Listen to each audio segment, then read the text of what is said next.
নমস্কার দর্শক বন্ধুরা, মোটিভেশনাল শ্রীমন্ত চ্যানেলে আপনাদের জানাই সুস্বাগতম।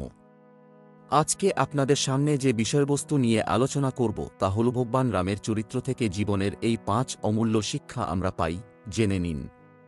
শ্রীরামচন্দ্র ছিলেন প্রাচীন ভারতের এক মহান রাজা।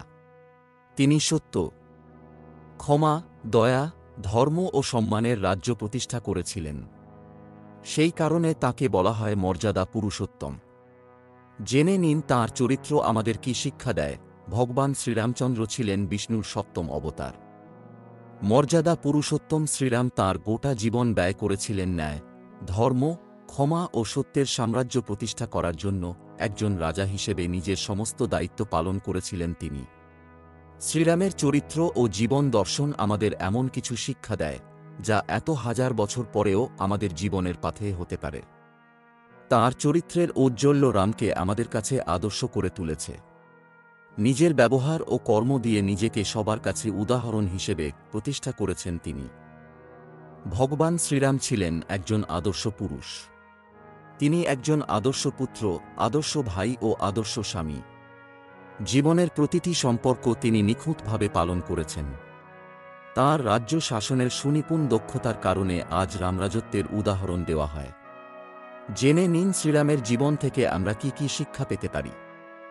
ধৈর্য, অসাধারণ ধৈর্য ক্ষমতা ছিলেন রামচন্দ্রের। পিতার আদেশ মান্য করে এক কথায় তিনি রাজত্ব ত্যাগ করে 14 বছরের জন্য বনবাসে চলে যান। সমুদ্রের উপর দিয়ে সেতু নির্মাণ করার জন্য অসাধারণ ধৈর্য ও স্থৈর্যের পরিচয় দিয়েছেন তিনি। পরে রাজা হয়েও তিনি সন্ন্যাসীর মতো জীবন যাপন করেছিলেন। রাবণ যখন সীতাকে অপহরণ করেন, তখনও সীতাকে উদ্ধার করার জন্য তিনি ধৈর্য ধরে সঠিক সময়ের জন্য অপেক্ষা করেছিলেন। আজকের দিনে রামের মতো এই ধৈর্যের কণামাত্র যদি আমরা লাভ করতে পারি, তবে আমাদের জীবন বদলে যাবে। দয়ার পূর্ণ ছিল শ্রীরামের হৃদয়। তাঁর মনে সব মানুষ, এমনকি পশু পাখির জন্য অপার করুণা ছিল। সবাইকে তিনি রক্ষা করতেন।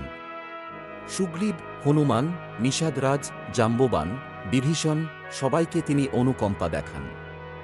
তারপরেও সময় বুঝে এদের নেতৃত্ব দেওয়ার সুযোগ দেন। নেতৃত্বের ক্ষমতা, শ্রীরাম ছিলেন শ্রেষ্ঠ রাজা। তার সঙ্গে তিনি ছিলেন একজন অত্যন্ত দক্ষ ম্যানেজার। তিনি সবাইকে সঙ্গে নিয়ে চলতে ভালোবাসতেন।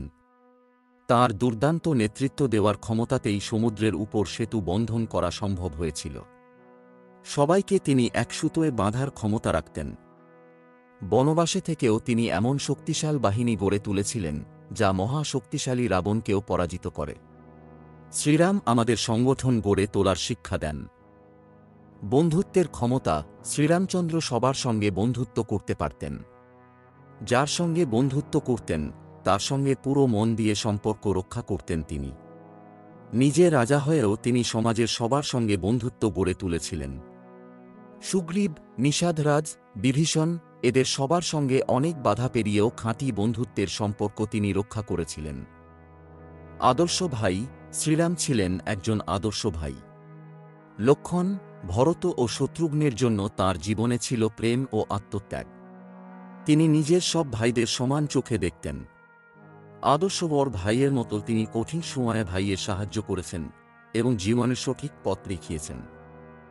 আশা করি বন্ধুরা ভিডিওটি দেখে আপনারা সমৃদ্ধ হয়েছেন। ভালো লাগলে আপনজনের উদ্দেশ্যে শেয়ার করবেন। আজ এখানেই শেষ করছি। ভগবান শ্রীরাম আপনার মঙ্গল করুক। নমস্কার, ধন্যবাদ।